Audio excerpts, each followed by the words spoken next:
How to recover Instagram password if account is hacked. Hi everyone, it's Sophia to assist you today. Without any delay, let's jump right in. First, open Instagram or simply go to Chrome and then search for I can't log in my Instagram. Then you'll find this kind of screen pop up. Click on Instagram help. Scroll down, click on recover your Instagram password. Scroll down and you'll find visit this page. Click on visit this page. After that, you'll find this kind of screen pop up. In here, you will be asked to open this in Chrome or app. After that, click on my account was hacked and then press on next.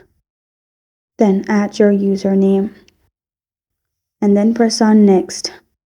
After you've added your username, and then you'll find this kind of screen pop up. If it was helpful, press yes.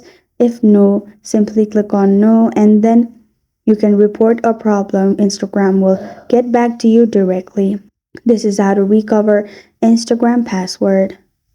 Thank you for joining me today. If this video helps you out, please leave a like and subscribe for more. Got a question or want to suggest the topic, comment below. I'm Sophia signing off until next time.